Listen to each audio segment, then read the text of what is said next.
Ignore regional centre থেকে বলছি। Doctor Bishal Sanyal, associate professor in economics, Nabagram general college.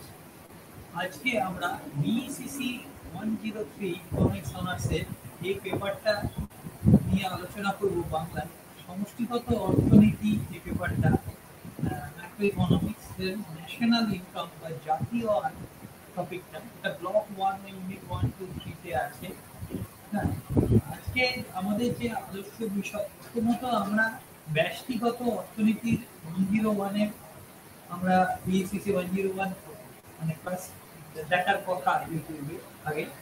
এবার micro economics, সেখানে ব্যষ্টিগত অর্থনীতি অর্থাৎ ব্যক্তির, যেখানে ব্যক্তি সিদ্ধান্ত নেয় তার ভালোর কথা ভাবে, সেটা নিয়ে আলোচনা করেছি। এবার আমরা এখানে সমষ্টিগত অর্থনীতি বলতে কি বোঝায় সেটা আগে বুঝবো, তারপরে আমরা ঢুকবো সমষ্টিগত অর্থনীতির সাথে ব্যক্তিগত অর্থনীতির সম্পর্ক কি, তারপরে আমরা ঢুকবো যে সমষ্টিগত অর্থনীতিতে এই যে সব সময় একটা দেশে আমাদের কর্মকাণ্ড চলছে প্রতি মুহূর্তে, এবং এটা মজুত এবং প্রবাহ, এই দুটো সম্পর্ক। প্রবাহ মানে প্রতি মুহূর্তে যে জিনিসটা চলে, যেমন বিনিয়োগ, যেমন জিডিপি, জাতীয় আয়। হ্যাঁ, এবার এইগুলো হচ্ছে প্রবাহ কনসেপ্ট। আর মূলধনের পরিমাণ একটা নির্দিষ্ট সময়, এটা আমরা বুঝতে পারি, এটা হচ্ছে মজুত ধারণা। এবার ব্যাপারটা হচ্ছে জাতীয় আয়ের এই যে আমরা প্রবাহ করবো, আয়ের বৃত্তস্রোত, হ্যাঁ, বা আয়ের চক্রাকার, জাতীয় আয়ের চক্রাকার প্রবাহ, সেটা আমরা করবো। এবং বোঝাই যাচ্ছে এখানে সমস্ত প্রবাহ নিয়ে আমরা আলোচনা করবো, কিভাবে একটা সার্কুলার ফ্লো, একটা মানে গোলাকার একটা প্রবাহ ক্রমাগত একটা দেশে চলে যাচ্ছে একটা, এবং সেই তার মাধ্যমে আমরা বার করবো আস্তে আস্তে যে দেশের আয় কিভাবে আমরা উৎপাদন করবো, দেশের এই জাতীয় আয় কত ধরনের হয়, কিভাবে পরিমাপ করা হয়, তাদের সম্পর্ক এগুলো। এই বিষয়টা ভবিষ্যতে অর্থনীতির ভিত্তিপ্রস্তর স্থাপনের জন্য অত্যন্ত গুরুত্বপূর্ণ, বিশেষত আয়ের চক্রাকার প্রভাব। আর ইভেন মাইক্রো ইকোনমিক্স ক্লাস শুরুর আগেও আয়ের চক্রাকার প্রবাহের অংশটা দেখে নেওয়াটা দরকার। সমষ্টিগত অর্থনীতি কাকে বলে প্রথমবার আমরা দেখব। অ্যাকচুয়ালি সমষ্টিগত অর্থনীতি, আমরা অর্থনীতির ছাত্র বা শিক্ষক নেই ওই আর কি, আমি নিজেকে ছাত্রী মনে করি। এবার যখনই মনে পড়ে তখন আমাদের একটাই নাম মনে পড়ে, জন মেনার্ড কেইন্স। হ্যাঁ, 1933 সালে ওনার একটা বই, আমি আসবো সেখানে। তা উনি প্রথম যে ব্যষ্টিগত অর্থনীতি আর সমষ্টিগত অর্থনীতি যে আলাদা, টার্মটা কিন্তু তার আগে রাগনার ফ্রিশ ইউজ করেছেন, মাইক্রো, কিন্তু থিওরি হিসেবে যে প্রতিষ্ঠা দিয়েছেন হচ্ছে জন মেনার্ড কেইন্স বা লর্ড কেইন্স। আচ্ছা, এই সমষ্টিগত অর্থনীতি হলো বিশেষ একটি অর্থনৈতিক শাখা, যেখানে অর্থনৈতিক সিদ্ধান্তগুলি একটি দেশ, রাজ্য, জেলা, ব্লক ইত্যাদি সামগ্রিক স্বার্থের কথা ভেবে সিদ্ধান্ত গ্রহণ করা হয়। ঠিক আছে, সমষ্টিগত অর্থনীতি হচ্ছে যে শাখাটায় একটা সামগ্রিকতা, সামগ্রিক সিদ্ধান্ত নেওয়া হয়, যে অর্থনৈতিক তত্ত্ব, একটা দেশ, রাজ্য, জেলা, ব্লক, একটা পঞ্চায়েত, একটা পাড়া। হ্যাঁ, তাহলে আমি এবার ব্যাপারটা হচ্ছে একটা মহকুমা ইত্যাদি সামগ্রিক স্বার্থের কথা ভেবে যখন সিদ্ধান্ত গ্রহণ করা, এই সামষ্টিক অর্থনীতি বা সমষ্টিগত অর্থনীতি বৃহৎ একটি শিক্ষাক্ষেত্র। আর উক্ত শাখার সাথে যুক্ত থাকা অর্থনীতিবিদরা অর্থনীতির মূল কর্মকাণ্ডকে সহজভাবে বোঝার জন্য অর্থনীতি সম্বন্ধিত বিভিন্ন বিষয় নিয়ে বিশেষভাবে আলোচনা করে।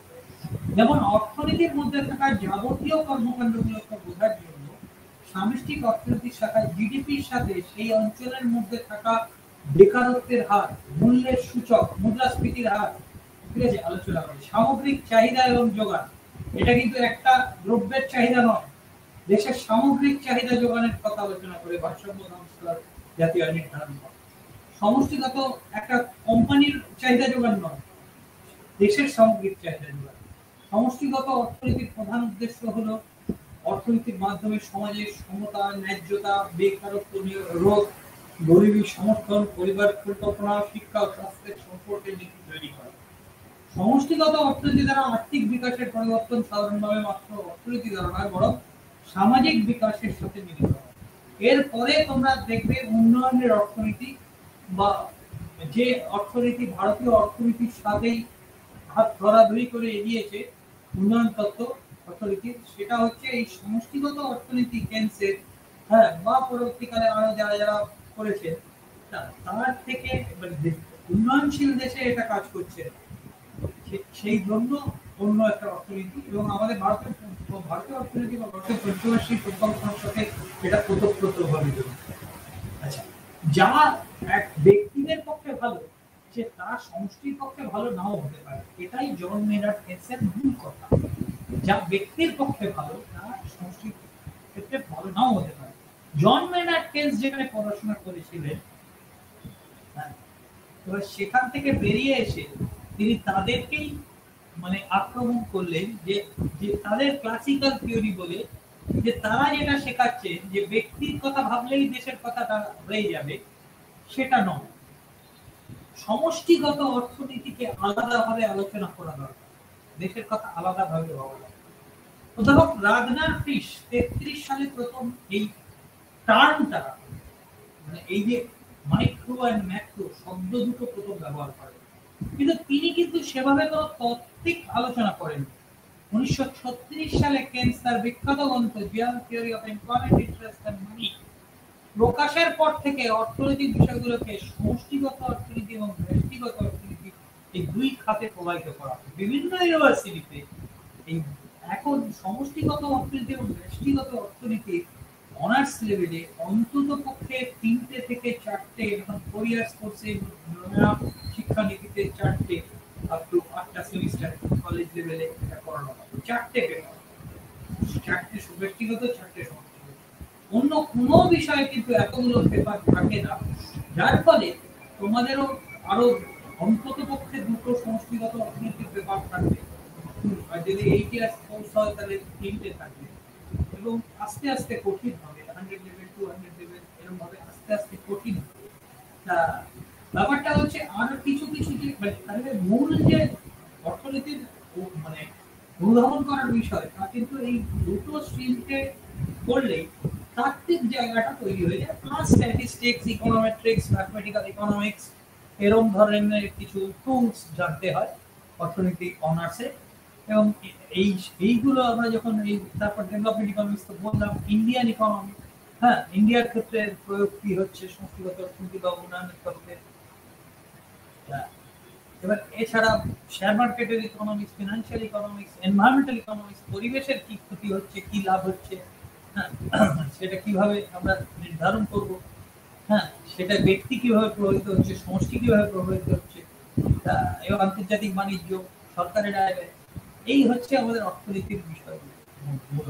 সমষ্টিগত অর্থনীতি বা ম্যাক্রো শব্দের যেখানে সিদ্ধান্ত গ্রহণকারী একটা বিরাট, ব্যষ্টিগত অর্থনীতি বিস্তৃত ক্ষেত্রে খন্ড খন্ড অংশ নিয়ে আলোচনা করে। সিদ্ধান্ত গ্রহণকারী তার নিজের স্বার্থের কথা ভাবে, সামগ্রিক স্বার্থের কথা বলে। সমষ্টিক অর্থনীতি অর্থব্যবস্থার সামগ্রিক দিক নিয়ে আলোচনা করা হয়, ফলে সমষ্টিক অর্থনীতির পরিধি বা বিষয়বস্তু অপেক্ষাকৃত ব্যাপক এবং বিস্তৃত। ব্যষ্টিক অর্থনীতি অর্থব্যবস্থার ক্ষুদ্র ক্ষুদ্র অংশ নিয়ে আলোচনা করে, এই কারণে ব্যষ্টিক অর্থনীতির পরিধি বা বিষয়বস্তু ক্ষুদ্র ও আংশিক। সমষ্টিক অর্থনীতিতে অর্থনৈতিক ঘটনাসমূহ সামগ্রিকভাবে বিশ্লেষণ করা হয়, এ কারণে সমষ্টিক অর্থনীতিতে বিভিন্ন বিষয় পরস্পর সম্পর্কযুক্ত। ব্যষ্টিক অর্থনীতিতে অর্থনৈতিক ঘটনাসমূহ পৃথক পৃথক ভাবে বিশ্লেষণ করা হয়, বলে তাদের মধ্যে কোনো যোগসূত্র থাকে না।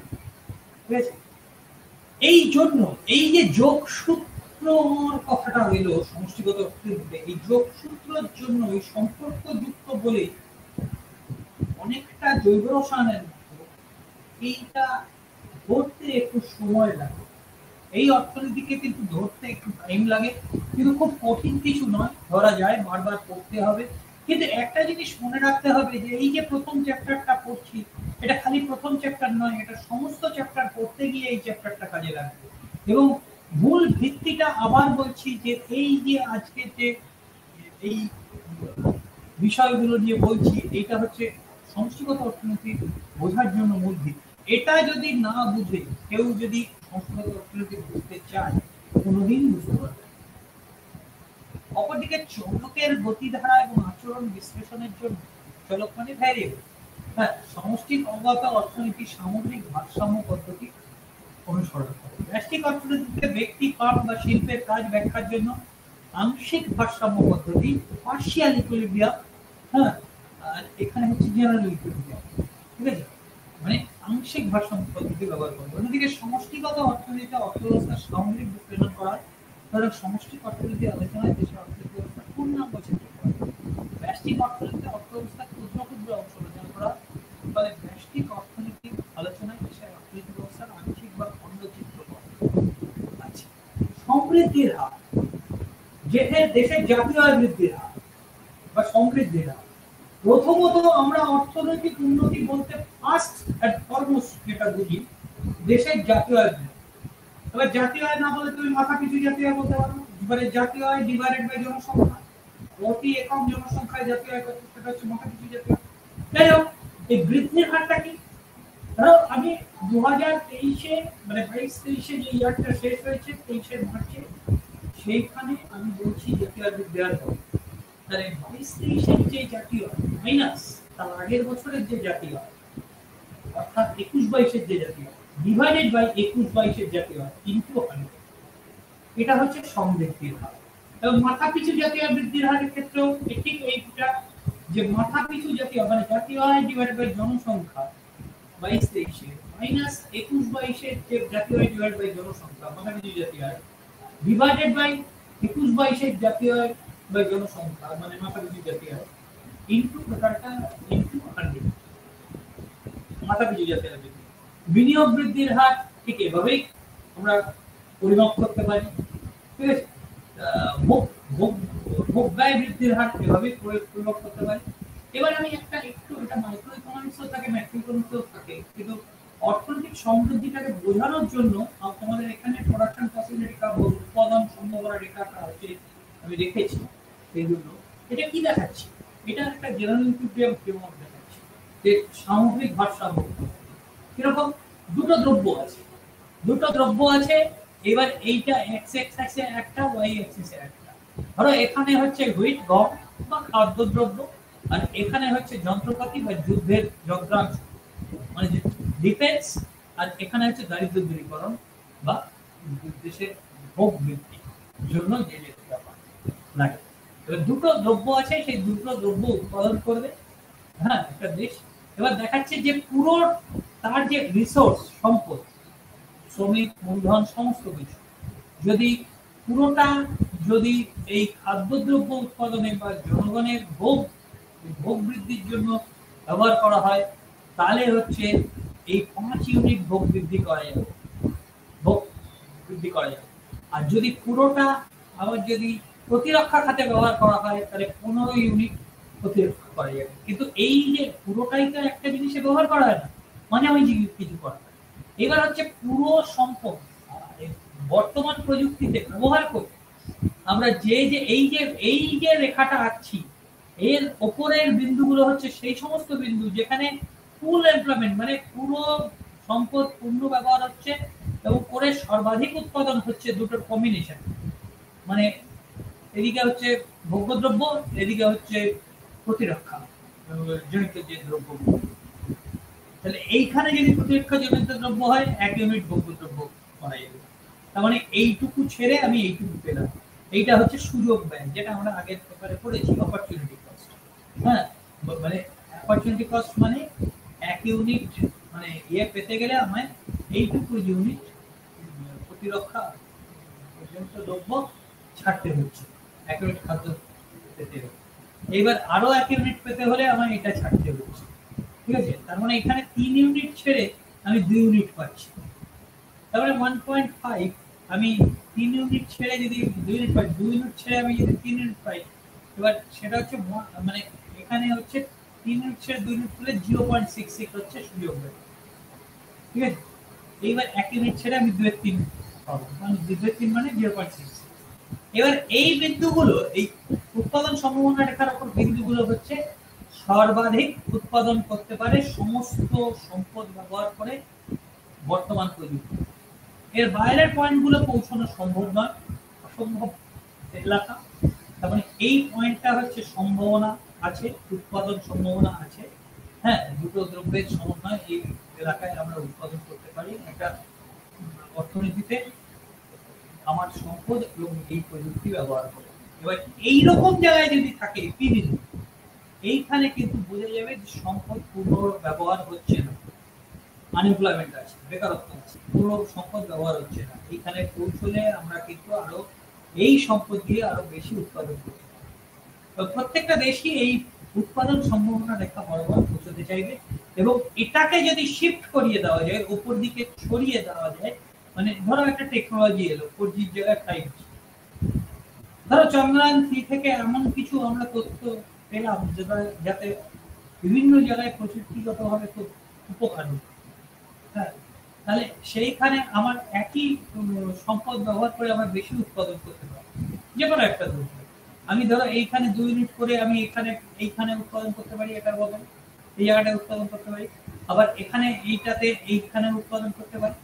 যে কোনো একটা দ্রব্য আমি বাড়াতে পারবো, দুটো কিছুটা বাড়াতে পারবো। তাহলে তখন আমরা বলবো অর্থনৈতিক সমৃদ্ধি হয়েছে। হ্যাঁ, প্রযুক্তি উন্নতির জন্য অর্থনৈতিক সমৃদ্ধি হয়েছে। এখানে দুটি দ্রব্য দেশে উৎপাদন হচ্ছে, খাদ্য যেমন গম এবং যন্ত্রপাতি। এক্স অর্থে গম, ওয়াই অর্থে যন্ত্রপাতি। উৎপাদন সম্ভাবনা রেখা বরাবর কোন দেশ তার সমস্ত সম্পদের দক্ষ ব্যবহার করে A B O D F, আর ওই ভিতরের মূল বিন্দু থেকে বিন্দুগুলি যেমন পি সমস্ত সম্পদের পূর্ণ ব্যবহার হয় না, ও বিন্দু থেকে উৎপাদন সম্ভাবনা বাইরের অংশ বরাবর উৎপাদন বর্তমান প্রযুক্তি এবং উৎপাদন ব্যবহার করে উৎপাদন করা সম্ভব।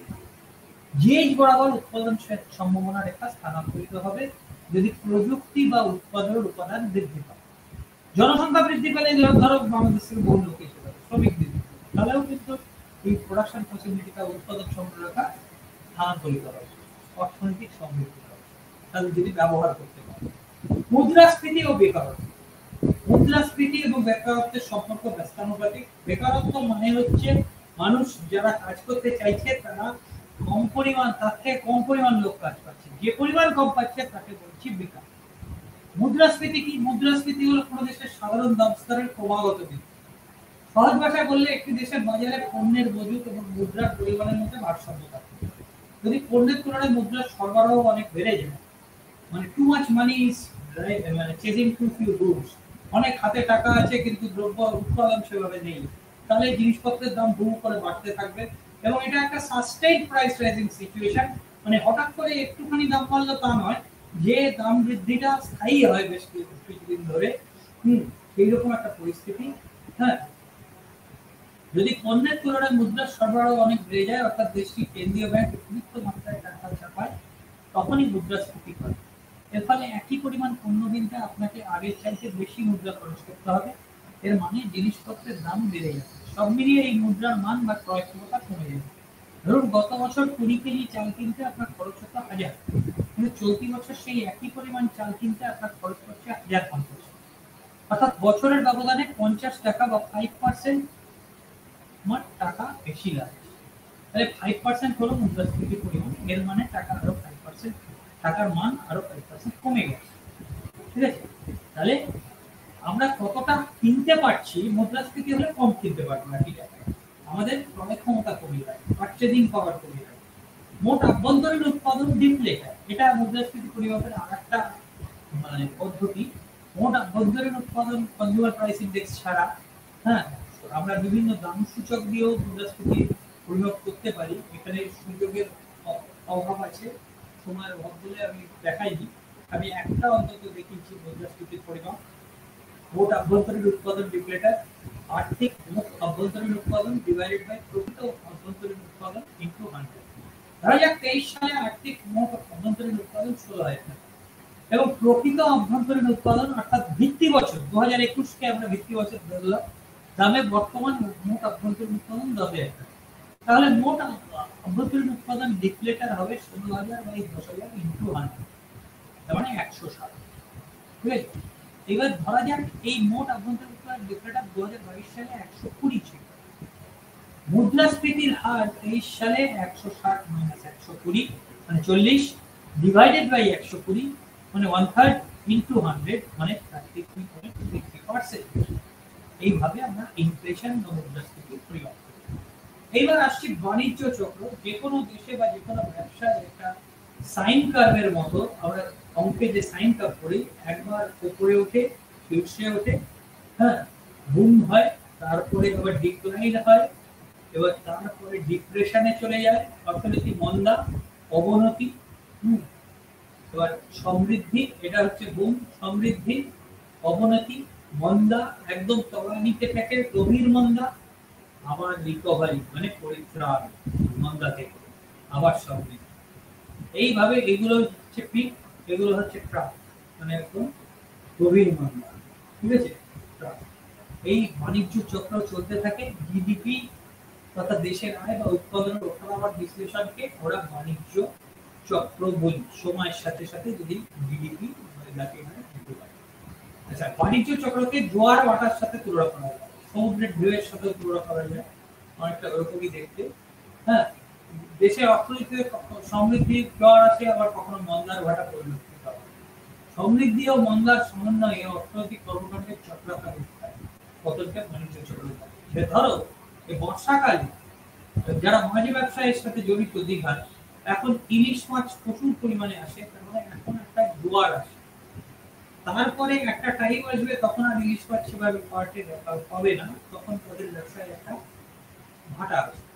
অর্থনীতির একটি শীর্ষ অবস্থা থেকে অপর একটি শীর্ষ অবস্থায় পৌঁছানো পর্যন্ত সময়কাল বিবেচনা করে দেশের প্রকৃত জিডিপি তথা আয় উৎপাদন এবং সংশ্লিষ্ট নিয়োগের ওঠানামা আবর্তনকে বাণিজ্য চক্র হিসেবে নির্দেশ করা হয়।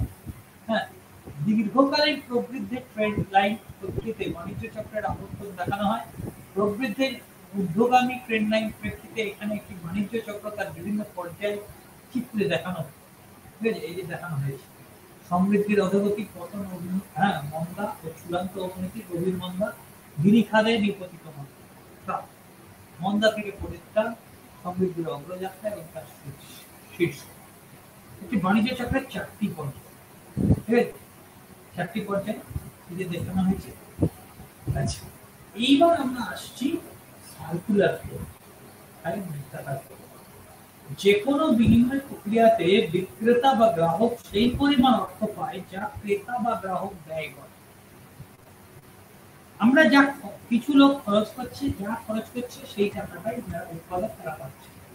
দ্রব্য এবং পরিষেবাগুলি যেদিকে প্রবাহিত হয়, অর্থ তার উল্টো দিকে প্রবাহিত হয়। মানে আমরা যদি একটা জিনিস কিনি, টাকাটা যদি আমরা বিক্রেতাকে দিই, বিক্রেতা আমাকে জিনিসটা দেয়, ঠিক আছে। দ্রব্য আর পরিষেবা একই দিকে প্রবাহিত। একটি অর্থনীতির চারটি প্রধান পক্ষ, যথা পরিবার ক্ষেত্র, ব্যবসা ক্ষেত্র, সরকার, বহির্বিশ্ব। ব্যবসা ক্ষেত্রে যারা উৎপাদন সংগঠিত করে, আমরা উৎপাদন আগে পড়েছি। উৎপাদন হলো production is the transformation of inputs into outputs which create utility to exchange. উৎপাদন হলো উৎপাদনের উপাদানগুলিকে উপযোগিতা সম্পন্ন এবং বিনিময়যোগ্য দ্রব্য বা সেবায় রূপান্তর করা। এবার ব্যাপারটা হচ্ছে যে এই উৎপাদনটা করছে কে? ব্যবসা ক্ষেত্রে। পরিবার ক্ষেত্র কি করছে? এই উৎপাদনের উপাদানগুলো সরবরাহ করছে, তার বদলে সে কি পাচ্ছে? বিভিন্ন উৎপাদনের উপাদান থেকে যে আয়, মানে জমি থেকে খাজনা, শ্রম থেকে পারিশ্রমিক, মূলধন থেকে সুদ এবং সংগঠন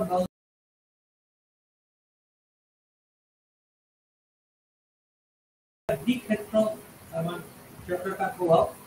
এইবার হচ্ছে সরকার যদি হয়, সরকার বিভিন্ন জায়গা থেকেই ব্যবসা ক্ষেত্র, পরিবার ক্ষেত্র থেকে তাদের আয়ের উপর আয়কর বসাতে পারে, প্রত্যক্ষ কর।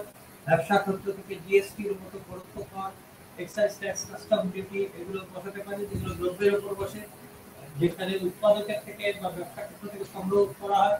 সেই করগুলো আবার তার ভারটা যে দিচ্ছে সে অন্যের উপর আরোপ করতে পারে। হ্যাঁ, কিন্তু প্রত্যক্ষ করের ভার ওদের উপর আরোপ করা যায় না। এবার সরকার এই কর দেয় কেন? যেসব জায়গায় এই যে বললাম যে ম্যাক্রোইকোনমিক্সের প্রয়োজন কেন, সবকিছু কিন্তু নিজের স্বার্থ রক্ষা করে দেশের সার্বিক উন্নয়ন সম্ভব নয়, যেটা কেন বলেছে। যার ফলে সরকারকে কিছু জিনিস দেখতেই হবে, যেমন রাস্তাঘাট। হ্যাঁ, যে রাস্তার আলো বা রাস্তাঘাটে কেউ যদি জমি না দেয়, রাস্তাটাই হবে, তাহলে কি উন্নয়ন হবে? তাহলে কি উৎপাদন ভালোভাবে হবে? সুতরাং এই যে জায়গাটা, সেই জন্য সরকারের প্রয়োজন। আর প্রত্যেকটা দেশই বিদেশের সাথে আমদানি রপ্তানি করে, এখানকার জিনিস বাইরে যায়, এবং সেখান থেকে টাকা আসে সেটা হচ্ছে রপ্তানি, এবং ওখান থেকে বিদেশ থেকে আমরা জিনিস আনি তার জন্য টাকা বাইরে বেরিয়ে যায় সেটা হচ্ছে আমদানি। এবং এই জায়গা থেকে আমরা বলছি যে রপ্তানি হচ্ছে আগমন আর আমদানি হচ্ছে নির্গমন। হ্যাঁ, যেমন আমরা যদি সঞ্চয়কে দেখি, সঞ্চয় হচ্ছে বা ধরো ট্যাক্সকে দেখি, সেটা হচ্ছে নির্গমন, হ্যাঁ, লিকেজ। হ্যাঁ, আর হচ্ছে তোমার যদি আমি দেখি স্থানান্তর, যেমন কন্যাশ্রী বা তোমার বিভিন্ন বেকার ভাতা, পেনশন, এইগুলো হচ্ছে আগমন। ঠিক আছে, সিস্টেমের টাকা ঢুকছে। তাহলে এই ভিত্তিতে আমাদের জাতীয় আয়ের যে বেসিক সমীকরণটা তৈরি হবে, এই আগমন এবং নির্গমন সবসময় সমান হবে। আচ্ছা, এবার জমি, শ্রম, মূলধন এবং উদ্যোগ এবং পণ্য মানে দ্রব্য এবং পরিষেবা বিনিময় প্রক্রিয়া একটা সরল চক্রাকার প্রবাহের দ্বারা যদি দেখায়, দ্বিক্ষেত্র বিশিষ্ট পরিবার ক্ষেত্র এবং ব্যবসার ক্ষেত্র, তাহলে সেইটা আমরা দেখাবো। আচ্ছা, পরিবার ক্ষেত্র হচ্ছে একটি অর্থনীতির সকল পরিবার নিয়ে পরিবার ক্ষেত্র গঠিত। পরিবার ক্ষেত্র উৎপাদন উপাদান সমূহের যোগানের উৎস। উৎপাদনের উপাদানের যোগান দেয় পরিবার ক্ষেত্র। অথচ দ্রব্য সেবার চাহিদা তৈরি করা হচ্ছে পরিবার ক্ষেত্র। ব্যবসা ক্ষেত্র ঠিক উল্টো। হ্যাঁ, উৎপাদনের উপাদানের চাহিদা তৈরি করে এবং এই দ্রব্য বা পরিষেবাগুলো তারা সরবরাহ করে বা যোগান দেয়। জমির দাম, খাজনা, শ্রমের পারিশ্রমিক, মূলধনের সুদ, সংগঠনের মুনাফা বা ক্ষতি। দ্রব্য যে পণ্য ধরা ছোঁয়া সম্ভব এবং মানুষের অভাব পূরণ করে বিনিময়ের মাধ্যমে। পরিষেবা যে পণ্য ধরা ছোঁয়া যায় না, যেমন আমার এই পড়ানোটা, হ্যাঁ, এইটা যদি কেউ শোনে তার পরিষেবা হবে। কিন্তু যে কম্পিউটার বা যে ফোনে যদি শোনে, সে ফোনটা ধরতে পারবে, সেটা দ্রব্য।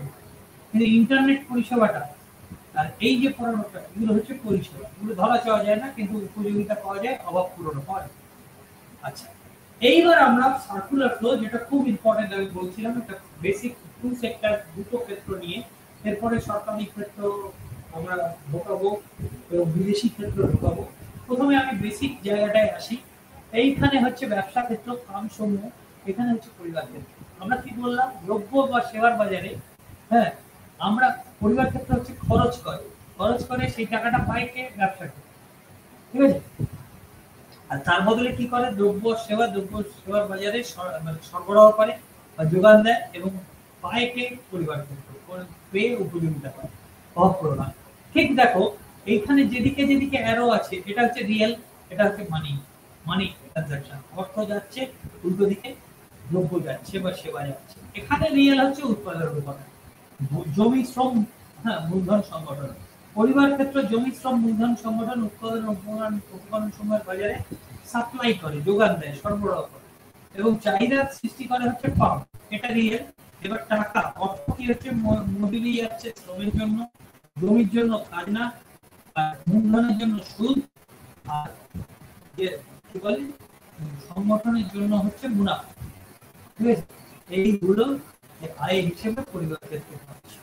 এবার এই আয় পদ্ধতিতে জাতীয় আয় যা সমস্ত দেশের এক বছরের মজুরি, এক বছরের খাজনা, সমস্ত ধরনের সুদ, সমস্ত ধরনের মুনাফা যদি যোগ করে দিই, তাহলে যেটা পাবো সেটা হচ্ছে আয় পদ্ধতিতে জাতীয় আয় পদ্ধতি। তিনটে পদ্ধতি: মূল্য সংযোজন পদ্ধতি, ব্যয় পদ্ধতি এবং আয় পদ্ধতি। দ্রব্য বাজার বলতে এমন বাজারকে বোঝায় যা চূড়ান্ত দ্রব্য সামগ্রী এবং সেবার বিনিময় সম্পন্ন করে। উৎপাদন আর উপাদানের বাজার, উৎপাদন আর উপকরণ সমূহের সেবার বিনিময় বোঝাতে উৎপাদন উপাদানের বাজারের ধারণাটি ব্যবহার করা হয়। প্রবাহ এক। ঠিক পরিবার ক্ষেত্র উৎপাদনের উপকরণ সমূহ এবং জমি, শ্রম, মূলধন সংগঠনের মালিক। উৎপাদন প্রতিষ্ঠান সমূহ ভোগ্য পণ্য এবং সেবা উৎপাদন করার জন্য পরিবার বর্গ থেকে উপকরণ বাজারের মাধ্যমে উপকরণ সমূহের সেবা করা হচ্ছে। এবার ব্যাপারটা হচ্ছে যে পরিবার ক্ষেত্র হচ্ছে উৎপাদন উপকরণের মালিক, তারা জমি, শ্রম, মূলধন সংগঠন দিচ্ছে। উৎপাদন প্রতিষ্ঠান সমূহ ভোগ্য পণ্য এবং সেবা উৎপাদন করার জন্য পরিবার ক্ষেত্র থেকে উপকরণ বাজারের মাধ্যমে উপকরণ সমূহ সেবা করা হচ্ছে। প্রভাব দুই, উপকরণ সমূহ ব্যবহারের জন্য কম সমূহ উপকরণ ব্যয়ের মাধ্যমে পরিবারকে পারিশ্রমিক প্রদান করছে, যেমন শ্রমের জন্য মজুরি, মূলধনের জন্য সুদ, জমির জন্য খাজনা, সম্পদের জন্য মুনাফা। যা পরিবারবর্গের আয় বা উপার্জন। এখানে লক্ষণীয় যে পারবে মুনাফা পরিবারের আয় হিসেবে দেখানো হচ্ছে, কারণ সংগঠন বা ব্যবসা প্রতিষ্ঠানের মালিক পরিবারবর্গেরই অংশ। সে প্রবাহ নির্দেশ করছে যে ফার্ম থেকে উৎপাদিত ভোগ্যদ্রব্য সেবা পরিবারবর্গের দিকে প্রবাহিত হচ্ছে, অর্থাৎ পরিবারবর্গের দ্রব্য বাজারের মাধ্যমে ব্যবসা প্রতিষ্ঠান থেকে ভোগ্যদ্রব্য এবং সেবা ক্রয় করছে। প্রবাহ ৪, পরিবারবর্গ দ্রব্য বাজারের মাধ্যমে উৎপাদক প্রতিষ্ঠান সমূহকে ভোগ্যদ্রব্য এবং সেবার মূল্য পরিশোধ করছে। দুটো বিপরীত মানে প্রবাহ, একটি বস্তুগত দ্রব্য সামগ্রী বা সেবা, অপরটি হচ্ছে অর্থ। ধরো প্যান্টালুন থেকে তুমি একটা ৬০০ টাকা দিয়ে জামা কিনলে, সেখানে প্যান্টালুন একটা ব্যবসা ক্ষেত্রের অন্তর্গত এবং তুমি পরিবার ক্ষেত্রের অন্তর্গত। জামাটি বস্তুগত ভোগ্যদ্রব্য। ধরা যাক তুমি আমাজনে চাকরি করে মাসে ১০,০০০ টাকা করে বেতন পেয়েছো। আমাজনের ব্যবসা ক্ষেত্রে কাজ, শ্রমের বিনিময়ে তুমি পরিবার ক্ষেত্রের অন্তর্গত মানুষ পারিশ্রমিক। শ্রম বস্তুগত প্রবাহ পরিবার ক্ষেত্র থেকে আমাজন নামক ব্যবসা ক্ষেত্র হবে এবং তার ঠিক উল্টো দিকে ১০,০০০ টাকা আমাজন থেকে তোমার দিকে হল প্রভাব অর্থে। প্রভাব ১ হলো উৎপাদনের প্রভাব এবং ৩ হলো উৎপাদন পণ্যের সরবরাহ। এরা প্রকৃত প্রভাব এবং পরস্পরের বিপরীত। আর অর্থের প্রভাব আবার ঠিক প্রত্যেকটা জায়গায় যে প্রকৃত প্রভাব থাকে তার উল্টো দিকে অর্থের প্রভাব, কারণ বিনিময় না হয় সব জায়গায়। উৎপাদিত পণ্য সামগ্রীর মূল্য এবং প্রভাব ৩ হলো ২ হলো হচ্ছে উৎপাদন পণ্য সামগ্রীর মূল্য টাকা, আর প্রভাব ৩ হলো উৎপাদন প্রভাব ৪ এটা হবে। প্রভাব ৪ হলো উৎপাদন শ্রমের দামের মূল্য। এর আর্থিক প্রভাব এবং বিপরীত। এইবার আমরা ৩টে বা ৪টে ক্ষেত্রকে ঢোকাচ্ছি। কোন মানে ন্যাশনাল ইনকামের যে বইয়ে বা মেটেরিয়ালে আর্থিক ক্ষেত্রটা পাবে না, কিন্তু আর্থিক ক্ষেত্রটা এই জন্যই এখানে ঢোকানো যে আর্থিক ক্ষেত্র অ্যাকচুয়ালি কেন থাকে না, তার কারণ হচ্ছে আর্থিক, এখানে তো আমাদের জাতীয় যখন আলোচনা করছি আমরা ইকোনমিক অ্যাক্টিভিটি আলোচনা করছি, মানে উৎপাদন যে করছে অর্থনৈতিক কার্যকলাপ। এবার আর্থিক ক্ষেত্র কিন্তু এই প্রতিটি ক্ষেত্রের কিন্তু প্রাণভোমরা। প্রতিটি ক্ষেত্রকে চালু রাখার জন্য আর্থিক ক্ষেত্র সাহায্য করছে। যেমন একটা কেমিস্ট রসায়নে একটা বিক্রিয়ায় অনুঘটক থাকে, সে বিক্রিয়া করে না, সেইভাবে আর্থিক ক্ষেত্র হচ্ছে আমাদের অনুঘটক অর্থনীতি। সে না থাকলে কোনো কিছু ঠিকভাবে সম্ভব হতো না, সে আছে বলে সবকিছু চলছে। কিন্তু সেই এটা কেন থাকে না চক্রাকার প্রভাব জাতীয় বইয়ে, কারণ হচ্ছে এটা ডাইরেক্টলি এটা আমরা বলি যে উৎপাদনশীল কার্যকলাপে অর্থনৈতিক কোনো কার্যকলাপ নেই, তারা ইনডাইরেক্টলি সাহায্য করে সবাই। এইবারে সরকার ঢোকা মানে কি? সরকার পরিবার ক্ষেত্রকে তোমার প্রত্যক্ষ কর দেবে, এই যে ট্যাক্স, হ্যাঁ, ব্যবসা ক্ষেত্র থেকেও পরোক্ষ কর দেবে, ঠিক আছে, জিএসটি বা এক্সাইজ ট্যাক্স, কাস্টম ডিউটি, এগুলো প্রত্যক্ষ কর মানে আয়কর, হ্যাঁ, খাজনা কর, এখানে দেখানো যায় না সব জায়গার অভাব। আচ্ছা, এবার গভর্নমেন্ট কি করবে? কন্যাশ্রী, পেনশন এবং ট্রান্সফার ইনকাম দেবে স্থানান্তরায়, যার এগেনস্টে কোনো কাজ করতে হয় না, এমনি পাওয়া যায় কার্যটা, ঠিক আছে, উল্টো দিকে কোনো প্রভাব থাকে না যার, সেটা হচ্ছে স্থানান্তরায়। আর গভর্নমেন্ট বিভিন্ন জিনিস ব্যবসা ক্ষেত্র থেকে কিনবে, তার জন্য টাকা যাবে, ঠিক আছে। এবার টোটাল জিডিপি, এবার তাহলে এবার হচ্ছে কি, এবার রেস্ট অফ দ্য ওয়ার্ল্ড, পৃথিবী, এবার বলছি যে ইকোনমিটা বিদেশের সাথে ব্যবসা করছে, ঠিক আছে, তাহলে কি হচ্ছে, হাউসহোল্ড সেক্টর ভোগ ব্যয় করছে, ব্যবসা ক্ষেত্র পাচ্ছে। আর ওদিকে বাইরে থেকে যদি আনে, আমদানি করে, তাহলে সেই টাকাটা চলে যাচ্ছে, বাইরে লিকেজ হয়ে যাচ্ছে। আবার ব্যবসা ক্ষেত্র বিদেশ থেকে যদি কোনো জিনিস রপ্তানি করে, তার টাকাটা পাচ্ছে, ঠিক আছে, তখন ইনজেকশন হচ্ছে, আগমন হচ্ছে, এটা নির্গমন হচ্ছে। এবার rest of the world government, বিনিয়োগকারী, ব্যবসা ক্ষেত্র, কনজিউমার, যেমন কার লোন, হোম লোন, হ্যাঁ, ভোগের জন্য তারাও লোন নেয় ফিনান্সিয়াল ইনস্টিটিউশন থেকে, এবং তারা সেভ করে, মূলত সঞ্চয়ও করে, হাউসহোল্ড সেক্টর গভর্নমেন্টও করে, গভর্নমেন্ট লোন নেয়, ব্যবসা ক্ষেত্র লোন নেয়, বিদেশ থেকে লোন নেয়, ঋণ নেয়। এই হচ্ছে অর্থনীতি, এবং পুরো সিস্টেমটাকে ধরে রাখবে এর মানে দক্ষতার উপর। এইবার আমরা এখানে খালি কেবলমাত্র অর্থের প্রভাবটা, উল্টো দিকের কোনো প্রভাব না রেখে খালি অর্থের প্রভাবটা, কারণ খুবই জটিল বিষয়টা, সেই জন্য আমরা খালি অর্থের প্রভাবটা দেখিয়েছি। অর্থের প্রভাবটা কি হচ্ছে এখানে পরিবার ক্ষেত্র, এখানে ব্যবসা ক্ষেত্র।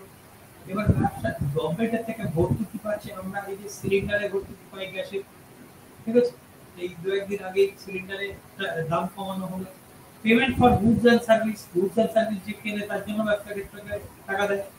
ধরো রেল যদি একটা কামরা তৈরি করে তার জন্য স্টিল যদি কিনতে হয়, যে কোম্পানি থেকে কিনতে করে টাকা দিতে হয়। হ্যাঁ, আচ্ছা, ব্যবসা ক্ষেত্র পরোক্ষ করগুলো দেয়, ট্যাক্স পেমেন্ট, কর্পোরেট ট্যাক্স ও দেয়, কর্পোরেট প্রফিটের উপর ট্যাক্স। হ্যাঁ, ডাইরেক্ট ট্যাক্স, প্রত্যক্ষ কর। আয়ের উৎসের উপর সরাসরি যেটা বসে, মানে যার কাছ থেকে কর সংগ্রহ হয় সেই কর হাত এবং কর পাত একই লোকের উপর হয়, যদি যার কাছ থেকে কর সংগ্রহ হয় তার উপরেই যদি চাপ পড়ে, অন্যের উপরে যদি সে সরাতে না পারে, তাকে আমরা প্রত্যক্ষ কর বলি। আর যে ট্যাক্স যার থেকে সংগৃহীত হচ্ছে সে অন্যের উপরে কিছুটা ভার ছেড়ে দিতে পারে, তাকে আমরা পরোক্ষ কর বলি। হ্যাঁ, এবার যেখানে আয়ের উৎসের উপর বসে না, দ্রব্য বা পরিষেবার বিক্রির উপর বসে। এবার ব্যাপারটা হচ্ছে যে বিদেশি ক্ষেত্র, বিদেশি ক্ষেত্র ব্যবসা ক্ষেত্র থেকে টাকা পায়। হ্যাঁ, এবার রিসিপ্ট ফ্রম এক্সপোর্টস ব্যবসা ক্ষেত্র পায়, ঠিক আছে। আর আমদানি করতে পারে কোনো মেশিন ফেশিন, ব্যবসা ক্ষেত্র উৎপাদনের জন্য আমদানি করতে পারে, তাহলে সেই আমদানি করার জন্য টাকা দিতে হবে। আর রপ্তানি করলে সেটা থেকে টাকা পাবে ব্যবসা ক্ষেত্র। আর পেমেন্ট ফর ইম্পোর্টস, এবার বিদেশি দ্রব্য আমরা ডাইরেক্ট ভোগের জন্য কিনতে পারি এবং অভাব পূরণের জন্য, তাহলে সেই টাকাটা চলে যাবে। আর নেট ট্রান্সফার পেমেন্ট, বিদেশ থেকে কোনো ট্রান্সফার পেমেন্ট স্থানান্তর যেতে পারে পরিবার ক্ষেত্র। পেমেন্ট ফর ফ্যাক্টর সার্ভিসেস, যেমন কোনো আপদ বিপদ হলে, কোনো ন্যাচারাল ক্যালামিটি হলে বিদেশি লোকেরা অনেক সময় কোনো অনুদান দেয়। হ্যাঁ, বিভিন্ন জনকে কাজের এমনিতে অনুদান দেয়। একটা ধরো ঝড় হলো বা বিরাট বড় ভূমিকম্প হলো সেই এলাকাতে, হ্যাঁ, transfer payments, payment for factor services. এবার এখানকার পরিবার ক্ষেত্রের লোক যদি বিদেশে গিয়ে কাজকর্ম করে, হ্যাঁ, বা যদি ধরো কোনো মূলধন সরবরাহ করে, হ্যাঁ, জমি দেয়, তাহলে তারা তারা কিন্তু মানে ব্যাপারটা হচ্ছে বিদেশি ইয়েতে পেমেন্ট ফর ফ্যাক্টর সার্ভিসেস এটা হয়, ঠিক আছে, এই টাকাটা পায়। আর কনজাম্পশন এক্সপেন্ডিচার হাউসহোল্ড সেক্টর থেকে ব্যবসা ক্ষেত্রে যায়, পরিবার ক্ষেত্র থেকে ব্যবসা ক্ষেত্রে যায়। আর ফ্যাক্টর পেমেন্টস মানে ল্যান্ড লেবার ক্যাপিটাল মেশিন, জমি শ্রম মূলধন সংগঠনের জন্য পারিশ্রমিক, বেতন, বোনাস, রয়্যালটি, রেন্ট মানে খাজনা। হ্যাঁ, তারপরে হচ্ছে তোমার সুদ, এই মুনাফা, এইগুলো পায় পরিবার ক্ষেত্র ক্ষেত্র থেকে। আচ্ছা, স্থানান্তর আয় পায় সরকার থেকে। এবার সরকারি, আমরা যেমন সরকারি অনেক কাজ করলে আমরা তার জন্য আয় করি প্রতি মাসে, ফ্যাক্টর পেমেন্টস। আচ্ছা, আমরা ট্যাক্স দেই সরকারকে পরিবার ক্ষেত্র, সেটা সে পায়। ব্যবসা ক্ষেত্র ট্যাক্স দেয়, ব্যবসা ক্ষেত্রকে ভর্তুকি দেয়। এখানে কনজিউমারকেও ভর্তুকি, যেমন গ্যাসের সিলিন্ডারের ভর্তুকি, ভোক্তাকে ভর্তুকি, এটা দেখানো হয়নি এখানে। এই ট্রান্সফার পেমেন্টস এর মধ্যেই ধরে নাও স্থানান্তর হয়। এছাড়া এই যে কন্যাশ্রী থেকে শুরু করে লক্ষ্মী ভান্ডার বা এই যে এই ধরনের সেন্ট্রাল গভর্নমেন্টের কোনো ইয়ে, হ্যাঁ, এরকম অনুদান যারা এসে কাজ করতে হচ্ছে না, বা পেনশন, এগুলো হচ্ছে স্থানান্তর, যারা এসে উল্টো দিকে কোনো প্রভাব নেই, সেটাই হচ্ছে স্থানান্তর। এবং এই যে পুরো সিস্টেমটা, হ্যাঁ, এবার এই ফিনান্স আর্থিক ক্ষেত্রে প্রত্যেকের থেকে প্রত্যেকের সঞ্চয় আসে এবং ধার যায়। আর্থিক ক্ষেত্রে এই পুরো সিস্টেমটাকে ধরে রেখেছে, তাদের সমন্বয় সাধন করছে, টাকাগুলো জমে যাচ্ছে। তাহলে ফিনান্সিয়াল ইনস্টিটিউশন, আর্থিক ক্ষেত্রকে আমরা সারা ফ্ল্যাগের মতো দেখিয়েছি, আর গোল করে দেখিয়েছি হচ্ছে চারটে ক্ষেত্রকে: সরকারি ক্ষেত্র গভর্নমেন্ট, পরিবার ক্ষেত্র, হ্যাঁ, ব্যবসা ক্ষেত্র, আর রেস্ট অফ দ্য ওয়ার্ল্ড, পৃথিবী মানে দেশ বাইরে বিদেশ, ঠিক আছে। এবার এরা গোল করে দেখিয়েছি কেন? এরা অর্থনৈতিক কার্যকলাপ করে, এদেরকে আমরা জাতীয় আয়ের বিভিন্ন বইয়ের বিভিন্ন মেটেরিয়ালে এই চারটে সার্কেলকে পাবো। এটা দেখিয়েছি এই জন্য যে এর পুরো সিস্টেমটা, এটা না বুঝলে বোঝা মুশকিল, এটা ধরে রেখে পুরো সিস্টেমটা। আগমন বা প্রবিষ্ট ভারসাম্য কর্তৃক পরিবার ক্ষেত্রে প্রদত্ত আয়ের সেই অংশ যা পরিবার ক্ষেত্রের ব্যয়ের বা সরকারি ব্যয়ের মাধ্যমে ফিরে আসে, হ্যাঁ, সেটা হচ্ছে আগমন। নির্গমন ভারসাম্য কর্তৃক পরিবার ক্ষেত্রে প্রদত্ত আয়ের সেই অংশ যা পরিবার ক্ষেত্রের ব্যয়ের মাধ্যমে ফিরে আসে না, চলে যায়, বেরিয়ে যায়। দ্বিক্ষেত্র মডেলে আগমন নির্গমন দেখায় C+I = C+S। ঠিক আছে, এটা হচ্ছে নির্গমন আর এইটা হচ্ছে আগমন। বিনিয়োগ ঢুকছে, সঞ্চয় বেরিয়ে যাচ্ছে। একটি তৃতীয় ক্ষেত্র মডেলে আগমন নির্গমন দেখায় সরকার ঢোকে, তখন অবধি হয় C plus I plus D equal to C plus S plus T. এখানে সি ভোগ ব্যয়, আই হচ্ছে বিনিয়োগ ব্যয়, জি হচ্ছে সরকারি ব্যয়, সি ভোগ ব্যয়, এস সঞ্চয় আর টি হচ্ছে ট্যাক্স। তাহলে ট্যাক্স হচ্ছে বেরিয়ে যাচ্ছে টাকাটা সিস্টেম থেকে, আর সিস্টেমে ঢুকছে হচ্ছে সরকারি ব্যয় এখানে। তাহলে এবার সিসি কেটে গেল, আই প্লাস জি মাইনাস টি মানে বাজেট ডেফিসিট, সরকারের বাজেট ডেফিসিট জি মাইনাস টি। তাহলে এস এর থেকে মানে এস আই এর থেকে ততটাই বেশি হবে যতটা বাজেট ডেফিসিট হবে। বদ্ধ অর্থনীতি এখনো কিন্তু আমি আমদানি রপ্তানি ঢোকাই, এখানে বিদেশের সাথে কোনো মানে ব্যবসা বাণিজ্য নেই। সঞ্চয় যখন বিনিয়োগের থেকে বেশি হবে তার মানে বুঝতে হবে যে সরকারি বাজেটে ঘাটতি আছে, ঠিক আছে, জি মাইনাস টি পজিটিভ।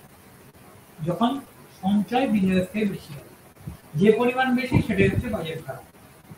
এইবার হচ্ছে আমরা আসছি হচ্ছে জাতীয় বৃত্তাকার প্রবাহে। এবার আমরা আগমন নির্গমন দিয়ে চারটে সেক্টরে আসছি: পরিবার ক্ষেত্র, ব্যবসা ক্ষেত্র, সরকার এবং বিদেশি ক্ষেত্র। ঠিক আছে, এখানে ইনজেকশন কি, ইনভেস্টমেন্ট, গভর্নমেন্ট স্পেন্ডিং, বিনিয়োগ, সরকারি ব্যয় এবং রপ্তানি। রপ্তানি কি হচ্ছে, আমরা দ্রব্য পাঠাচ্ছি তার বদলে টাকা ঢুকছে, তাহলে এটা ইনজেকশন, আমার শরীরে ইনজেক্টেড হচ্ছে মানে আমার দেশে এটা ঢুকছে। ঠিক আছে, আর লিকেজ মানে বেরিয়ে যাচ্ছে, আমি আয় করছি সেটা আমি ট্যাক্স দিয়ে দিচ্ছি, মানে এটা সিস্টেম থেকে বেরিয়ে যাচ্ছে। সেভিংস আমি ব্যাংকে রাখছি, কারণ আমি ব্যবহার করছি না, আমি জমিয়ে রাখছি, কারণ সিস্টেম থেকে বেরিয়ে যাচ্ছে। ইম্পোর্ট আমি বাইরে দেশে টাকা দিয়ে সেই জিনিসটাকে বাইরের দেশ থেকে আনছি, তাহলে এটা বেরিয়ে যাচ্ছে, উইথড্রল। ঠিক আছে, এগুলো হচ্ছে নির্গমন। আর আগমন হচ্ছে এগুলো বিনিয়োগ, সরকারি ব্যয় এবং রপ্তানি। আর নির্গমন হচ্ছে সঞ্চয়, কর এবং আমদানি। ঠিক আছে, এবার হচ্ছে যে রেন্ট, ওয়েজ, ইন্টারেস্ট, প্রফিট আমি বলেছি আয় পদ্ধতিতে জাতীয় আয় পরিমাপ। এই ফ্যাক্টরস গুলো গুডস এন্ড সার্ভিসেস যাচ্ছে, হ্যাঁ, তার বদলে আসছে ভোগ ব্যয় হচ্ছে সি। তাহলে C plus I plus G plus X, C plus S plus T plus M, C C কেটে গেল, C plus S is equal to personal disposable income মানে ব্যক্তিগত ব্যয়যোগ্য আয়। পার্সোনাল ডিসপোজেবল ইনকাম মানে ব্যক্তিগত আয়। এখান থেকে যদি আমি প্রত্যক্ষ কর বাদ দিয়ে দিই, যেটা করে থাকবে সেটা হচ্ছে ব্যক্তিগত ব্যয়যোগ্য আয়। ঠিক আছে, তাহলে national income is equal to PDI plus T, হ্যাঁ, মানে personal income is equal to আমরা এখানে তর্কে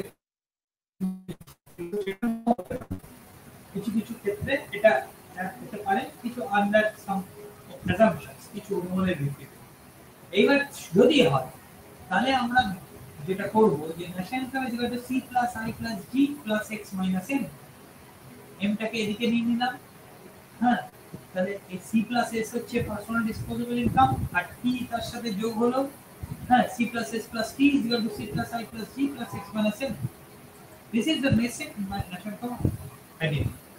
এইবারে আমরা আসছি খুব গুরুত্বপূর্ণ বিষয়, যে জাতীয় আয় পরিমাপের যে বিভিন্ন পরিমাপগুলি আছে তার সংজ্ঞা। প্রথম সংজ্ঞাটা আমি দেবো যেটা জিডিপি, মোট অভ্যন্তরীণ উৎপাদন। এবার আমি জিডিপির ডেফিনেশনটা দেব, ডেফিনেশনটা দিয়ে প্রত্যেকটা অক্ষরকে, যেটা ইংরেজিতে ম্যানিকিউরের হয়ে পড়ে সেই প্রত্যেকটা অক্ষরকে ব্যাখ্যা করব। এই ডেফিনেশন সংজ্ঞার প্রতিটি অক্ষরকে ব্যাখ্যা করব। GDP is the market value of all final goods and services produced by factors of production located within a country in a given period. কি হলো, মোট আভ্যন্তরীণ উৎপাদন হলো একটি নির্দিষ্ট সময়ে একটি দেশের ভৌগোলিক সীমার মধ্যে অবস্থিত উৎপাদনের উপাদানের দ্বারা উৎপাদিত পণ্যের বাজার মূল্যের সমষ্টি। মোট আভ্যন্তরীণ উৎপাদন হলো একটি নির্দিষ্ট সময়, আমি বলেছি এটা একটা প্রবাহ, সুতরাং একটা নির্দিষ্ট সময় এটাকে ব্যাখ্যা করতে হবে। এটা সাধারণত 1 বছর বা 3 মাস। একটি দেশের ভৌগোলিক সীমা, আমার জিওগ্রাফিক্যাল বাউন্ডারি, আমার ম্যাপের মধ্যে অবস্থিত উৎপাদনের উপাদানের দ্বারা, উৎপাদনের উপাদানগুলি ভৌগোলিক সীমার মধ্যে যারা অবস্থিত তাদের দ্বারা উৎপাদিত পণ্যের, পণ্য মানে দ্রব্য এবং পরিষেবা, যা ধরা ছোঁয়া যায় দ্রব্য আর যা ধরা ছোঁয়া যায় না পরিষেবা। তার বাজার মূল্যের সমষ্টি। এবার এই যে বাজার মূল্য, এই ব্যাপারটা বোঝার আছে। আচ্ছা, মোট জাতীয় উৎপাদন কি? হলো একটি নির্দিষ্ট সময়ে একটি দেশের জিএনপি, একটি দেশের মানুষের মালিকানাধীন উৎপাদনের দ্বারা উৎপাদিত পণ্যের বাজার মূল্যের সমষ্টি। মানে এটার পার্থক্যটা কি হলো? একটা নির্দিষ্ট সময়ে একটা দেশের মানুষের মালিকানাধীন, তার মানে টাটা কনসালটেন্সি সার্ভিস যদি তার মালিকানাধীন, যদি আজকে হংকং এ একটা ফর্ম থাকে টিসিএস এর, তাহলে তার থেকে যে আয় সেটা কিন্তু জিএনপির মধ্যে পড়বে, কিন্তু জিডিপি ভৌগোলিক সীমার মধ্যে হচ্ছে না। স্টেট ব্যাংক আজকে যদি নেপালে কোনো ব্রাঞ্চ খোলে, তার যে ইনকাম সেটা কিন্তু জিএনপি, ইন্ডিয়ার জিএনপির মধ্যে পড়বে, ভারতের জিএনপির মধ্যে পড়বে, জিডিপির মধ্যে পড়বে না। আবার বাংলাদেশের প্রাণ কোম্পানি, তারা যদি আমাদের দেশে হুগলি জেলায় ধরো একটা কারখানা করে, বা ফোর্ড বা ইনফোসিস সেক্টর 5 এ, হ্যাঁ, বা ফোর্ড তোমার ধরো ওয়ার্কশপ করে, স্যামসাং কোরিয়ার কোম্পানি, হ্যাঁ, ফোর্ড ইউএসএ, ইনফোসিস ইউএসএ, তারা মাইক্রোসফট, হ্যাঁ, গুগল, হ্যাঁ, এরা যদি কোনো উৎপাদন এখানে এসে করে, সেখান থেকে যে ইনকামটা করছে সেটা কিন্তু জিডিপির মধ্যে পড়বে, মোট আভ্যন্তরীণ উৎপাদনে পড়বে ইন্ডিয়ার, কিন্তু জিএনপির মধ্যে পড়বে না, দেশের ভৌগোলিক সীমার মধ্যে। ঠিক আছে, এইটা হচ্ছে net foreign income from abroad. এটা মানে আমাদের দেশের লোক বাইরে গিয়ে যে ইনকামটা করছে, মাইনাস বাইরের দেশের লোক আমাদের দেশে এসে যে ইনকামটা করছে, এই যে ফ্যাক্টরটা জিডিপির সাথে যোগ হলে জিএনপি পাওয়া যায়। জিডিপি ইজ দা, এবার সংজ্ঞাটায় আসি, GDP is the market value. GDP হচ্ছে বাজার মূল্য। বাজার মূল্য মানে কি? তুমি বিরিয়ানি আর মোবাইল ফোনকে যোগ করতে পারো, কিন্তু এরকম বিভিন্ন পণ্যের বাজার মূল্যকে একটি নির্দিষ্ট অর্থনৈতিক কার্যকলাপের পরিমাপে রূপান্তরিত করে পরিমাপ করতে পারো।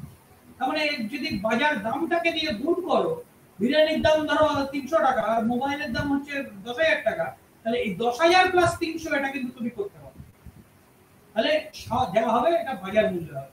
এটা করতে জিডিপি বাজার দামকে ব্যবহার করে, জিডিপি বাজার দামকে, মার্কেট প্রাইসকে ব্যবহার করে। যেহেতু বাজার দাম বিভিন্ন মানুষের ক্রয় করার ইচ্ছাকে প্রকাশ করে, তাই এই দাম দ্রব্যগুলির মূল্যের প্রতিফলন ঘটায়। আচ্ছা, অবল সমস্ত জিডিপি অর্থনীতিতে উৎপাদিত সমস্ত পণ্য বা আইনসম্মত রূপে বিক্রিত হয় তাকে গ্রহণ করে। তারপরে জিডিপি হলো সর্বাঙ্গীন।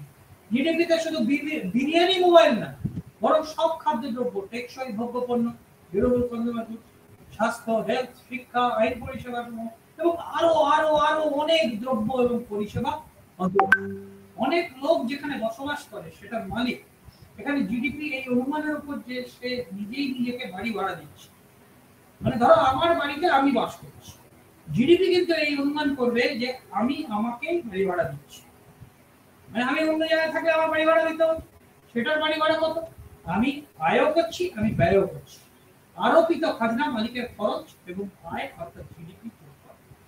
যখন একটি মেয়ে সোনার দোকানে কাজ করে, এটা আমার নিজস্ব অভিজ্ঞতা থেকে বলছি, একটি দোকানের মালিককে বিয়ে করে, সেই দোকানের মালিককে বিয়ে করতে করতে আমাদের শ্রীরামপুর ঢাকা জুয়েলার্সে বিয়ে করবে, একই কাজ করতে পারে, তাহলে তার পারিশ্রমিক জিডিপির মধ্যে ধরা হবে না, কারণ সে মালিক হয়ে যাবে শ্রমিক।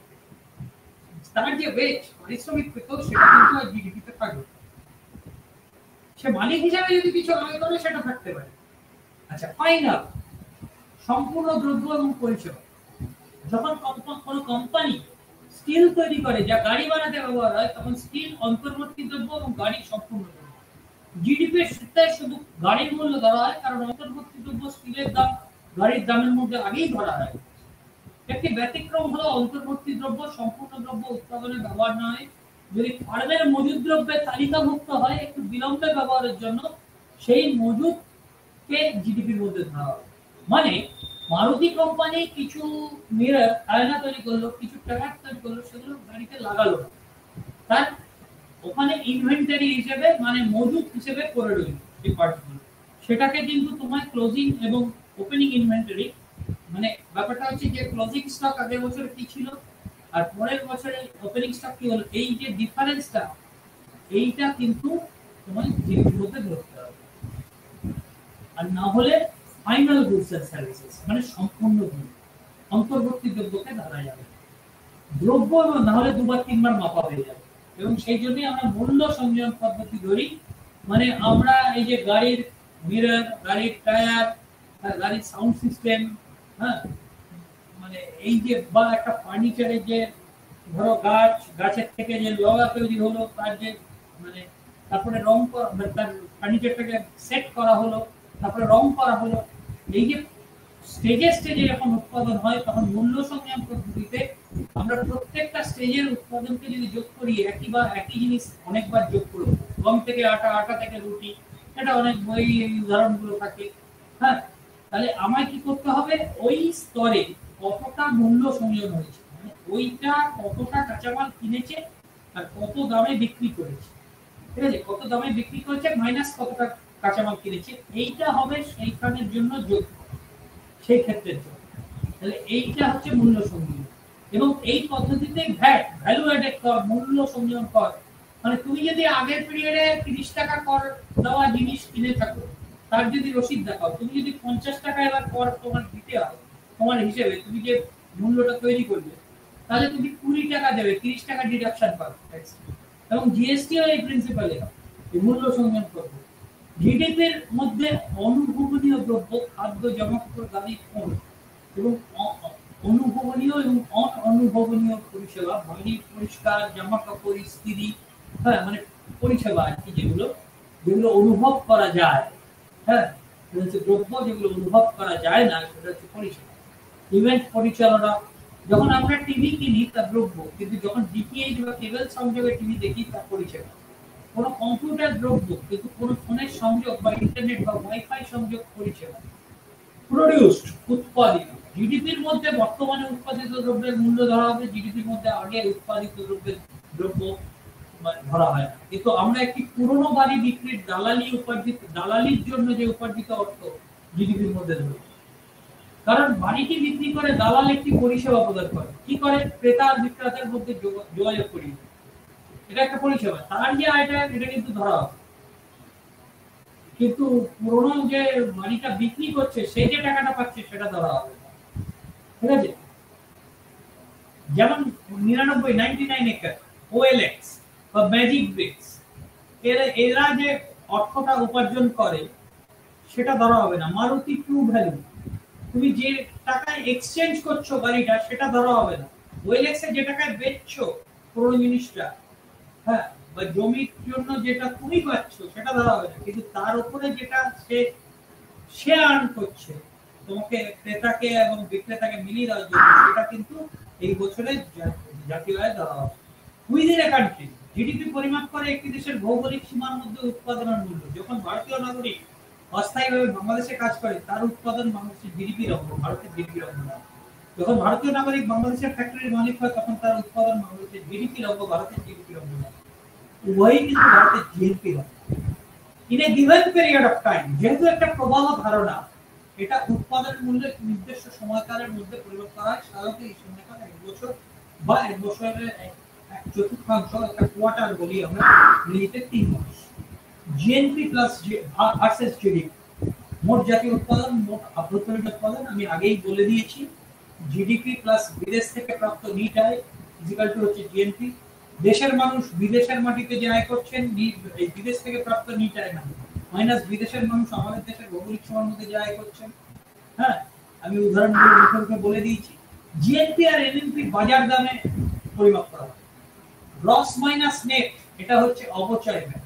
স্থির মূলধনের ভোগের খরচ বা মূলধন ভোগ প্রফিট, মানে আমি ধরো মূলধনী দ্রব্য ব্যবহারের ফলে সেই দ্রব্যের যে অংশটা ভবিষ্যতে আয়প্রবাহ সৃষ্টি করার ক্ষমতা হারায়।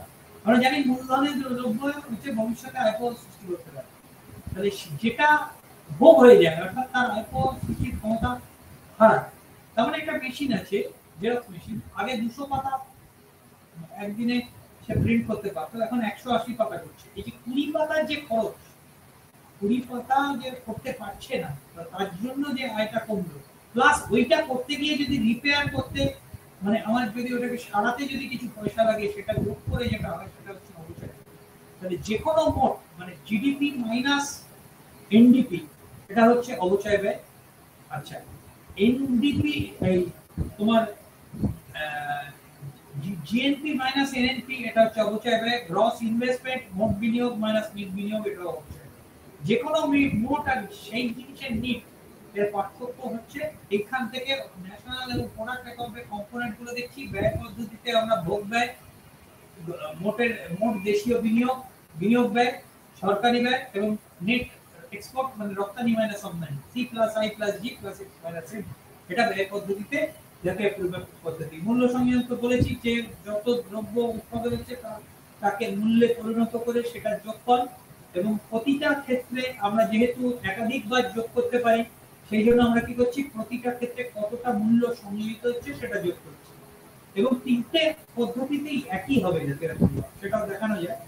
পারিশ্রমিক আয় পদ্ধতিতে মুনাফা মানে এই যে ফ্যাক্টর ইনকাম মানে উৎপাদন থেকে দেয়া খাজনা বা অন্য সম্পত্তি নিতে হয়, অবচয় ব্যয়। আচ্ছা, একটা জিনিস মনে রাখতে হবে, C plus I plus G plus X minus M মানে ব্যয় পদ্ধতি এবং মূল্য সংযোজন পদ্ধতিতে কিন্তু আমরা মোটটা পাচ্ছি, কিন্তু আয় পদ্ধতিতে করলে কিন্তু এনএমপি এক ফ্যাক্টর প্রাইস পাবো, মানে উৎপাদনের উপাদানের দামে হ্যাঁ জাতীয় মানে নেট ন্যাশনাল প্রোডাক্ট। হ্যাঁ, তাহলে এনএমপি, তাহলে এখানে নেট প্রোডাকশন ট্যাক্স মানে ইনডাইরেক্ট ট্যাক্স মানে সাবসিডিজ। এবার আমরা এনএমপি মার্কেট প্রাইস আর ফ্যাক্টর কস্টের পার্থক্য। মার্কেট প্রাইস এবং ফ্যাক্টর কস্টের পার্থক্য হচ্ছে উৎপাদনের উপাদানের দামের সাথে আমরা পরোক্ষ কর যোগ করে ভর্তুকিকে যদি বিয়োগ করি তাহলে পাবো হচ্ছে বাজার দাম, বাজারে যে দামে বিক্রি হয় এর সাথে পরোক্ষ কর যোগ হয় এবং ভর্তুকি বিয়োগ হয়। আচ্ছা, এবার হচ্ছে ব্যক্তিগত আয় আর এনএনপি এর ফ্যাক্টর কস্ট মানে উৎপাদন দামে জাতীয় আয়, জাতীয় উৎপাদন, এটাই এনএনপি এর ফ্যাক্টর কস্টই আমরা জাতীয় আয় বলি। এবার ব্যক্তিগত আয় মানে হচ্ছে তোমার এখানে অবন্টিত মুনাফাকে বিয়োগ হবে রিটেন আর্নিংস মানে যেটা কোম্পানি আর্ন করলো কিন্তু বন্টন করলো শেয়ারের ডিভিডেন্ড হিসেবে নিজেদের উন্নতির জন্য রেখে দিল, প্লাস হচ্ছে ট্রান্সফার পেমেন্টস মানে পেনশন এগুলো যোগ হয় এটা পাচ্ছে, সেটা থেকে তাদের প্রত্যক্ষ বা বাদ দিলে যেটা আছে সেটা সে নিজের ইচ্ছা মতো খরচ করতে পারে, সেটা হচ্ছে ব্যক্তিগত ব্যয় যোগ করা, সেটাই হবে হচ্ছে ভোগ প্লাস সঞ্চয়, মানে সেখান থেকে যেটুকু সঞ্চয় করবে বাকিটা ভোগ করতে পারবে, বা যদি ভোগ করে তাহলে সে বাকিটা সঞ্চয় করতে পারবে। এলআইসি করছি, এলআইসির জন্য যে প্রিমিয়ামটা দিচ্ছি সেটা কিন্তু আমি উপার্জন করলেও সেটা ব্যক্তিগত আয় হিসেবে রিসিভ করছি, কিন্তু কোন সময় যখন এই এলআইসিটা ম্যাচিওর করছে সেই বছরে কিন্তু আমার সেই ম্যাচুরিটি ভ্যালুটা আমি কিন্তু রিসিভ করছি ব্যক্তিগত, উৎপাদন করেছিলাম কিন্তু আগের বছর, ঠিক আছে। এবার তাহলে এই হচ্ছে পার্সোনাল ইনকাম আর জাতীয় আয়ের মধ্যে পার্থক্য। ব্যক্তিগত ব্যয়যোগ্য আমি বলেছি কি জিনিস, তাহলে এইবার C plus I plus G plus X minus M, এইটা হচ্ছে জিডিপির formula. National income is equal to employee compensation মানে পারিশ্রমিক, মুনাফা কর্পোরেটের প্রপার্টাস ইনকাম, আর রেন্টাল ইনকাম মানে খাজনা, সুদ প্রপার্টাস মানে মালিকানার জন্য যে এই ইন্টেলেকচুয়াল প্রপার্টি রাইট বা তোমার যদি বা ধরো রয়্যালটি একটা বই আছে তার জন্য যে রয়্যালটি সেইগুলো মানে তুমি এই যে যতজন বিক্রি করবে সেটার জন্য তুমি টাকা পাবে। বাজার দামে নির্যাতিত উৎপাদন net national product is equal to national income plus sales and excise tax plus business transfer, এবার সাবসিডি ভর্তুকি বা দেওয়া হবে, ব্যবসা স্থানান্তর হয়। আচ্ছা, GNP is equal to NNP plus depreciation, আমি বলেছি জিএনপি মানে যে কোনো গ্রস মোট মাইনাস সেটা নিট কমে যাবে। আচ্ছা, জিডিপি ইজ ইকুয়াল টু হচ্ছে GNP minus net factor payment করা গ্রোথ, তাহলে জিএনপি ইজ ইকুয়াল টু আমরা বলেছিলাম জিডিপি প্লাস নিট বিদেশ থেকে যে আয় নেট ফ্যাক্টর পেমেন্ট এনে পাইয়ে। তাহলে এইগুলো হলো আমার রিলেশন গুলো আমরা শিখলাম। এবার আমাদের ফর্মুলা শিট গভর্নমেন্ট সেভিংস, এখানে আমরা গভর্নমেন্ট সেভিংস এ কি পাচ্ছি, গভর্নমেন্টের সঞ্চয় তার যে ট্যাক্স সেটা হচ্ছে গভর্নমেন্টের আয় মাইনাস গভর্নমেন্টের যে খরচ গভর্নমেন্টের ব্যয় মাইনাস ট্রান্সফার পেমেন্টস, তারা এই যে কন্যাশ্রী থেকে পেনশন থেকে যে বিভিন্ন খরচ করছে যে যার এগেইনস্টে কিছু পাচ্ছে না, ট্রান্সফার পেমেন্ট কাউন্ট করা গভর্নমেন্টের। আর ইন্টারেস্ট অন গভর্নমেন্ট ডেট সরকারের যে ঋণ নিচ্ছে তার জন্য যে সুদ। এবার প্রাইভেট সেভিংস কি, বেসরকারি সঞ্চয় কি, GDP plus net factor payments for abroad plus transfer payments plus interest on government debt, এখানে কিন্তু পার্সোনাল ইনকামে চলে গেলাম, তারপরে মাইনাস ট্যাক্স ডিসপোজিট হবে, জিএনপি হবে, মোট জাতীয় উৎপাদন ট্রান্সফার পেমেন্ট এবং ইন্টারেস্ট অন গভর্নমেন্ট ডেট এগুলো যোগ করে এগুলো করে আমরা কি করছি, ব্যক্তিগত আয় আসছি, ব্যক্তিগত আয় থেকে ডিরেক্ট ট্যাক্স বাদ দিয়ে দিচ্ছি, প্রত্যক্ষ কর বাদ দিচ্ছি, ব্যক্তিগত ব্যয়যোগ্য আয় আসছি, মাইনাস কনজাম্পশন যখন ভোগ বাদ দিচ্ছি, সঞ্চয় আসছি। তাহলে বেসরকারি সঞ্চয় কি, জিডিপি প্লাস নেট ফ্যাক্টর গভর্নমেন্টের মাইনাস ট্যাক্স। এখানে আরো অনেক টার্ম থাকতে পারে, সেটা আরো ডিটেইলে অন্য বই পড়লে পড়া যাবে। ন্যাশনাল সেভিংস কি, এই private savings plus government savings, বেসরকারি সঞ্চয় প্লাস সরকারি সঞ্চয়, এটা হচ্ছে জাতীয় সঞ্চয়। Direct foreign investment in India, প্রত্যক্ষ বিনিয়োগ। হ্যাঁ, তাহলে এই ব্যাপারটা হচ্ছে আমাদের দেশের যে ভৌগোলিক সীমার মধ্যে কোনো বিদেশি কোম্পানি যদি ডাইরেক্ট কোনো কারখানা তৈরি করে, সেটা হচ্ছে বিদেশি প্রত্যক্ষ বিনিয়োগ। ঠিক আছে, ধন্যবাদ।